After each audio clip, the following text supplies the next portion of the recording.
everybody. Welcome to ALLi's Self-Publishing Advice Podcast, Beginner Salon. This is your host, Jyotsna Ramachandran, founder of Happy Self-Publishing. And with me, we have our co-host, Iain Rob Wright. Hi, Iain. Hi, how you doing, Jyotsna? Great. Nice to catch up with you after a month. Yeah, you too. Yeah. Great. So how has your books been doing? I actually had one of my best months ever last month. I did almost $15,000 in sales, Wow. and a lot of that was to do with Facebook ads. I spent about $5,000 on Facebook ads, so left me with about $10,000 profit. That's one of the best months I've had, which is great because there's been lots of ups and downs, and sometimes sales have been poor in the past. So it's nice to know after 7 years I can still have these record-breaking months and earn a lot of money. So yeah, it's been really good for me. I don't know how sales are for you. That's awesome, Iain. And was it because you did something special, or was it because of the Easter season? I had a new box set out, and it just seems to be a lot easier to push through my Facebook ads compared to previous ones. It's got really good artwork, it's a good story, it's quite high concept, which is good for advertising. And you've got you can sum up a really great plot in one line. And I also changed my ads slightly so that they only target Kindle owners. In the past I haven't done that, and that's really seemed to help with my conversion and my return on investment. So Facebook ads for me at the moment are working really, really well. Fantastic. I did not really track my own royalties, but a couple of launches for my clients were fantastic. Their books reached, I think, one client's was 55 in the entire Kindle store, and they were like super excited, and the other was also within the top 100. So we thought it's because of the holiday season, because we didn't do anything special.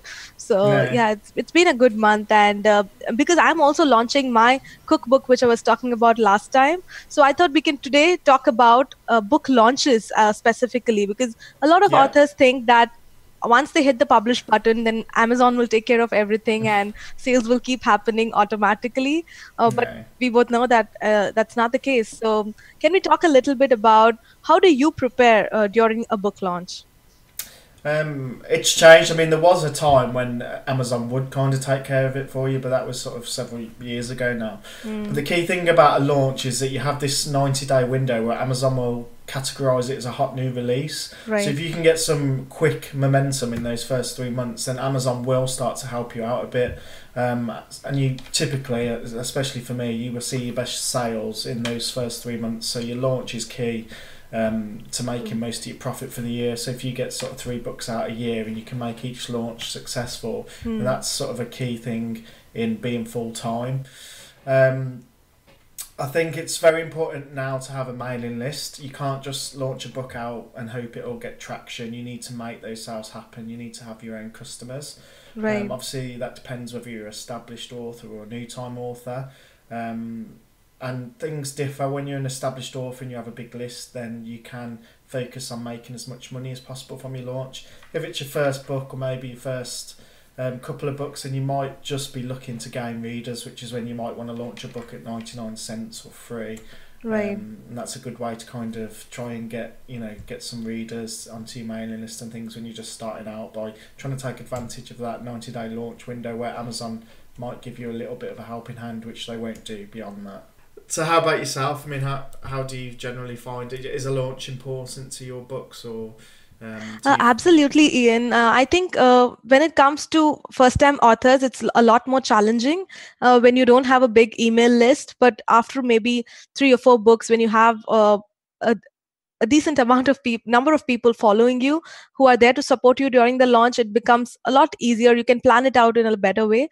So my suggestion to first-time authors would be to recruit a launch team. This could be your friends, neighbors, family, or even other people online who are interested in your book's topic. So it's really important that we start building the buzz a few months before the book launch, and not, it shouldn't be an afterthought after you hit the publish button. So I think building the buzz by engaging the launch team is really important. So we need to, I think, create a very strong why for people to join the launch team, because of course, if they are your well-wishers, they would want to help you, but everybody is busy with their own stuff. So we need to create a compelling reason by offering some value added bonuses so that it really excites them to be a part of your launch team. We need to make it sound like a party, just put them all together, probably in a Facebook group once a week. Just give them some inputs on what's happening, the behind the scenes. Everybody loves to see the behind the scenes.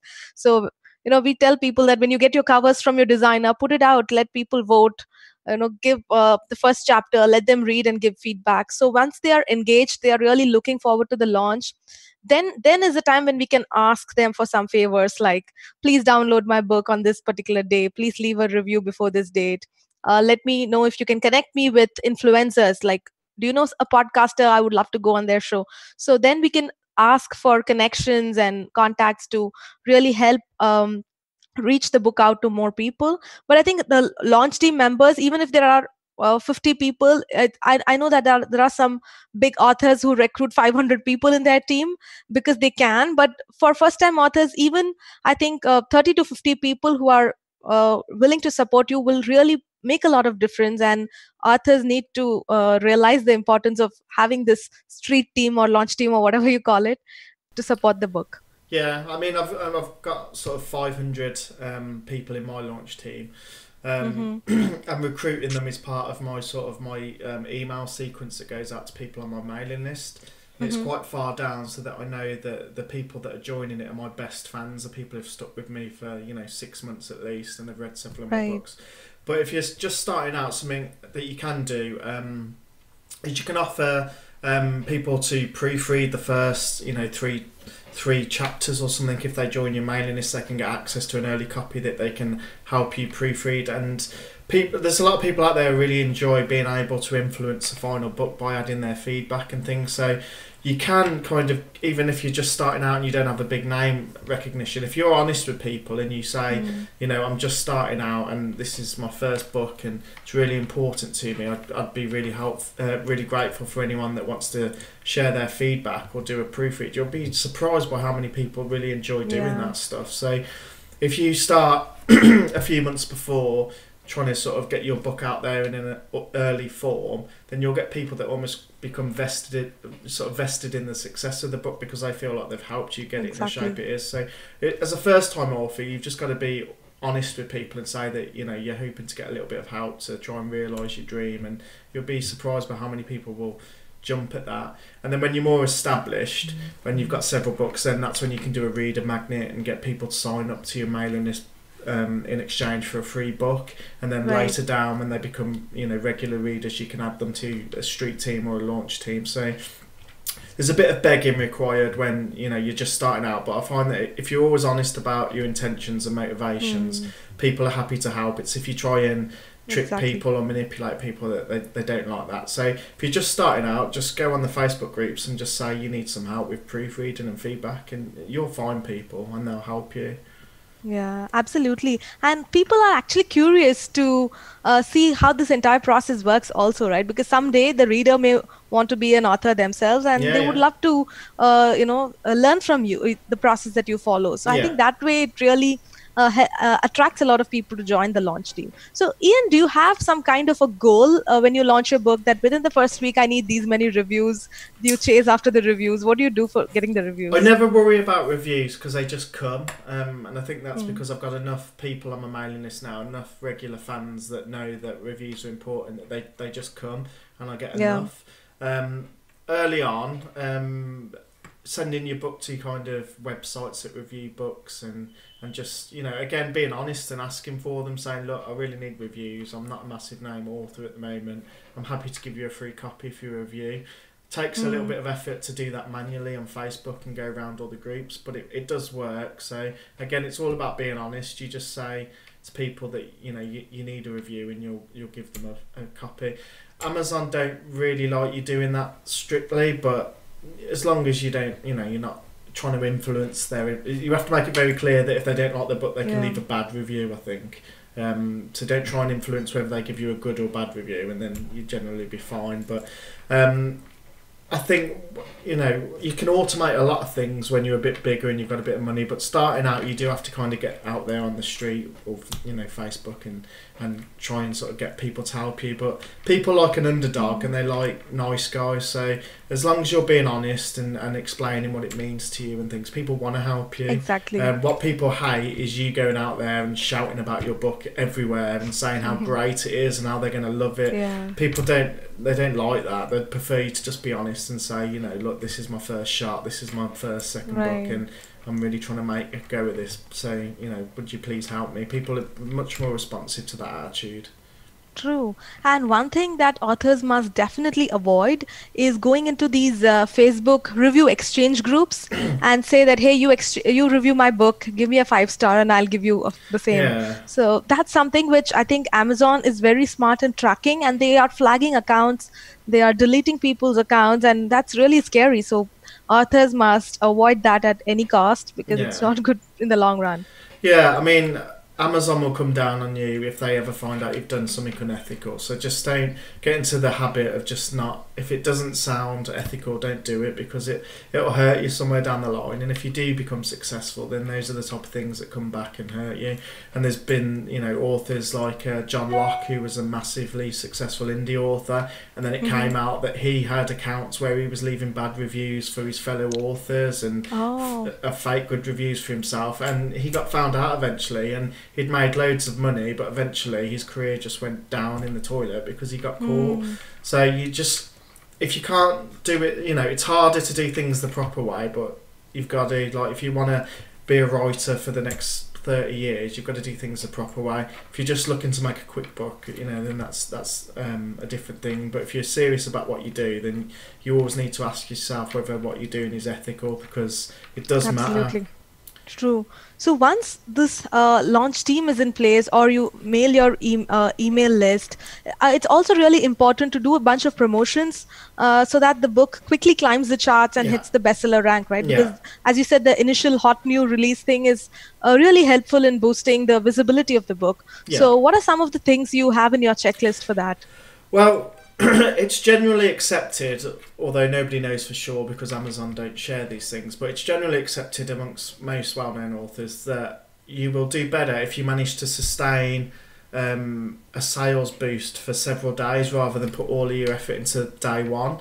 So if you throw everything you've got at getting your book as high as you can on day one, it won't be as effective as if you kind of spread your efforts out over, say, a week and try and maybe not get so many sales per day, but you keep them going for longer. That will help you generally get into the situation where Amazon starts promoting your book to other people as a hot new release. So say that you have, I mean, I've got 20,000 people on my mailing list, but I wouldn't send a day one email to all 20,000 saying I've got a new book out today, you know, grab a copy. I'd probably split my list in half and send an email to 10,000 on day one, 10,000 on day two, and then day three I would send another email to the people who didn't open on day one.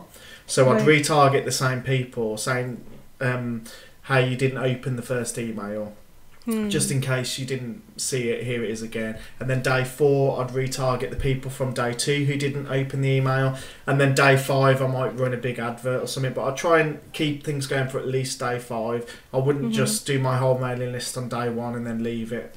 It's very important that you know, you keep it. You almost got to think it's not launch day, it's launch week, and you've got to have a plan that's going to fill you for at least 5 days. Or maybe longer. During those 5 days, do you price your book at 99 cents or? No, what I'll do is I will price my book at 99 cents for 24 hours, but I'll only let my street team know about it, so my launch team. I'll send them an email saying, hey, thanks for helping me with the book. You helped me with proofreading, you helped me with feedback. You've promised you're going to leave a review. You've already read the book because I sent you an early copy, but if you did want an official copy on Amazon, a retail version in its final form, then here's the book for 99 cents. Please don't shout about it because this isn't the proper price, it's in secret. And then even though they've read the book from a copy I've sent them earlier, you tend to find quite a lot of them will buy a book anyway because they want to support you, and it's only 99 cents. And I also let them know, I don't put any pressure on them to leave a review, but I let them know that if they do purchase the 99-cent copy and they leave a review, they'll get the verified tag, which lends it a bit more weight. So important, Yeah. And I've sort of, from the sort of 500 people I've got on my launch team, about 300 will purchase a copy, and that gives me a nice little spike for day one. And then 24 hours later, I'll put the price up to, you know, $3.99, $4.99, and then I'll send to my list. What I also did sometimes was I'd price it low, say $2.99 for day 2 and 3, and I'd let my list know that I've got it on offer for a special price for my mailing list, and that if they get it in the next 48 hours, it'll be $1 or $2 cheaper than what it will finally be. And then after 3 or 4 days, I might put the price up to $4.99. So you take this gradual process of increasing the price, right? Exactly. So my absolute biggest fans, who are the people on my street team, my launch team, they get it for 99 cents. Then I'll release it to my mailing list, who are all fans and readers and supporters, and they get it for, say, $2.99. Then I'll release it on Facebook and ads and everywhere, you know, that I can, but the price is $4.99. It's gone up to its final retail price, and you can get real good traction because everybody feels like they're getting a deal. Then your mailing list readers, they want to get the book straight away because they're getting this couple of dollars off, and they also feel rewarded for being on your list. And obviously your street team get it for 99 cents. So it's a good way to do it, and I used to do it that way with great success. And if I've got the time to kind of put that strategy in place, I will do. Awesome. So you don't do those free launches anymore, right? Because you have a good number of people to support you with 99-cent launch. Like I say, I've got 20,000 people I can email, I can run Facebook ads. It's just, I'd just be losing money at this point if I gave it away for free. Free is definitely a tool for people who are still trying to find their readership. And there's eventually a tipping point where you don't necessarily need to do those things to find readers because you're growing every month anyway. True. But if you're a new author, then free, giving it away free, especially book one. If you know you're going to write books 2 and 3, then give your first book away for free, even if you don't make any money at that point. It should be about getting readers. True. You know, most people who work with us, they are first-time authors. So the steps we ask them to follow is, as soon as we hit the publish button, we give away the book for free for 2 days for the launch team members, because even their launch team members are looking for free stuff all the time. So just to reward them, just give it away for free. And then we ask them to give their launch team a week's time to leave a review, because we've seen that if people don't flip through the book, even they might have read the PDF version before, but if they don't actually read it on a Kindle, a lot of times the review just vanishes after a while. So we tell them, just let them take their time, let them go through the book and leave an honest review within a week's time, so that we can start planning for the promotions later. That is the actual launch. So for the actual launch, we tell them to schedule the promotions inside a lot of these promo sites like Bookbub, BuckBooks, and so many other good ones like Bargain Booksy, Robin Reads. I'm sure for each genre there are some good websites. So we ask them to choose those sites and schedule the promotions in such a way that they can start with 3 days of free promotions, because in 90 days you get that 5-day period, right? So first 2 days are used for the launch team. The next 3 days can be used later for the rest of the world. And then we ask them to transition to 99 cent for about 5 days. And that gives enough time for the book to get a lot of downloads through these promotions, Facebook ads and other kinds of marketing. And gradually it can hit the bestseller charts within a week's time. So that's how we plan the whole thing. And that's been quite successful for us, because as you said, if you schedule everything on one day and then the next day the book drops, then it really doesn't help. Yeah, no, absolutely. And sort of if you have got an author who's only got the one book, that sounds like a good plan to kind of go free and then give it away for 99 cents. Because if things go well and you get high enough in the rankings, when you do put the price up a little bit higher, you'll still continue to get some sales for a while that'll almost make up for the fact you've been giving the book away, for free or 99 cents. Momentum is really key with Amazon. And sometimes to get that momentum, you have to kind of give a few copies away. But it does pay for itself in the end. And especially sort of, as I say, if you're a new author but you plan on writing lots more books, and in the early stages, books 1 and 2, you really need to think about the long game, which means you really just want to get as many readers as you can. So it's all about volume. However you get it, 3 books, 99 cents. That'll pay for itself later down the road, because you're going to have more people who have been exposed to your work who will pay $4.99 for book 3 when that comes out. And if you can try and find ways to get them onto your mailing list as well, then you're invested in the future, then in your future success. Absolutely, yeah. Do you also give importance to the categories during the launch, Iain? Because that's something I see that a lot of authors, they just go with 2 categories that just randomly come to their mind when they are inside KDP, and they forget about it. But what we've noticed is, if the categories are chosen wisely, then the chances of the book doing well are pretty high during the launch. Yeah, I mean, as a rule of thumb, the more you can drill down into subcategories, the better. So for myself, if I just choose horror, it's really hard to get into the charts on horror. I can do it, but it takes a lot of effort, and I go up and down in the horror charts. But if I go into science fiction, post-apocalypse, which some of my books are, they're about the end of the world, because that's sort of science fiction, post-apocalypse, it's a double category. It's a lot easier to chart in that post-apocalyptic, because it's more specific and it's a narrower genre. So if you go into the categories and there's an arrow to click down into a sub genre, like if you go into thrillers, and then you can then go into mystery and police procedural. Exactly. The lower down you can go down the chain, the better, because those sort of pools of books become smaller, so there's less books in those categories, which means if you do manage to make your promotions work really well, you're going to get possibly number 1 in that subcategory, and then you're going to have a bestseller tag, and Amazon will start pushing it. So you want to be as specific as you're allowed to be, which is hard because there isn't that many categories. But if you do have a specific type of book and you can drill down into a specific category, that's going to work better for you. Yeah, we in fact, what we tell our folks is, you can actually write to KDP asking them to add your books to more number of categories, and we don't have to just stick to 2, which is the default option, right? So we've gone to the extent of going up to 10 categories. So at a time the book would be under 10 different categories, but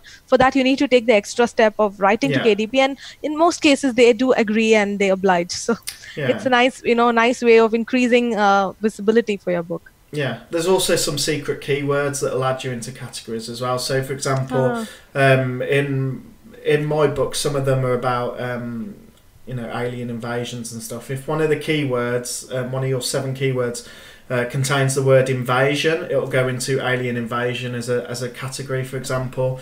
And there's without also, you choosing it, right? Yeah, you just put it in the keyword and you'll get put into that category. And there's other ones as well. There's a list online of all the secret keywords that will get you put into secret categories.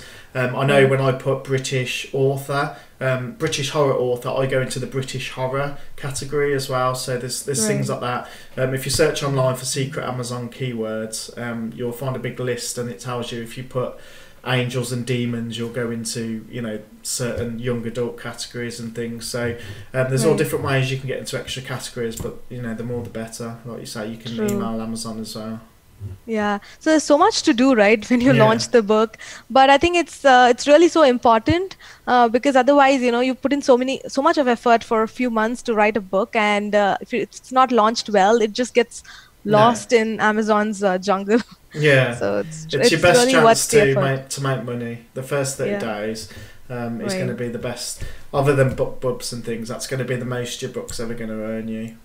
Absolutely. Without, doing so I think probably in another episode, let's just talk about how to consistently market the book so that it consistently sells, because the launch is important, but sustaining the sales over the long term is equally important, right? So probably we'll do that as a special episode. Yeah. All right then, Iain, is there any closing thoughts about the launch that you want to share? Just that, people, they don't know what to expect from a launch, but so what I always say is, whenever you launch a book, the only metric you should be measuring is whether you beat your last launch. So with book 1, don't fret too much, do as best as you can, and then when you get to book 2, take what you achieve for book 1 and just try to beat that by perhaps 20%, and only compete with yourself. And then as long as you're improving each launch, then you're on the right track to eventually making the money you want. And if you're a new author, just go out there, be honest, be yourself, and ask people to help you and support you, because people do like underdogs. And if you're honest about the difference it will make to your life by getting your book out there and getting good reviews and things, then people will help you. Don't go out there when your book's just launched, go, my book's great, it's out, it's the best thing. People hate that. So just be yourself, be honest, and people will want to help you. True. I always see that most self-published authors, they are very shy. They are in their own lonely space, and they probably publish from home, and they don't talk to too many people. No. But that doesn't work during the launch. You need to have the support of as many people as possible. Yeah. So, and I think authors should start marketing their books and not just think that it'll sell on its own. Because if you believe in your story, if you believe in the message that you've written in the book, then it's your duty to make sure that the maximum number of people get to read it, right? So marketing is a good thing for authors. Yeah, it's absolutely a business now, and like any other business, you people won't just walk through the door. You gotta make your book appear in front of people's eyes, and unfortunately you have to do things to do that now, and it takes time, effort, and money a lot of the time. But if you are just starting out, there are little things you can do, and you can build on your success. So don't be overwhelmed or think that you need to sell a certain amount of books so it's not worth it. It's all about just building slowly, because it's like any other business, it's not going to happen overnight. True. Thank you so much, Iain, for sharing all those insights, and thank you guys for watching the show. We'll come back next month with yet another show. Okay, so yeah. Bye.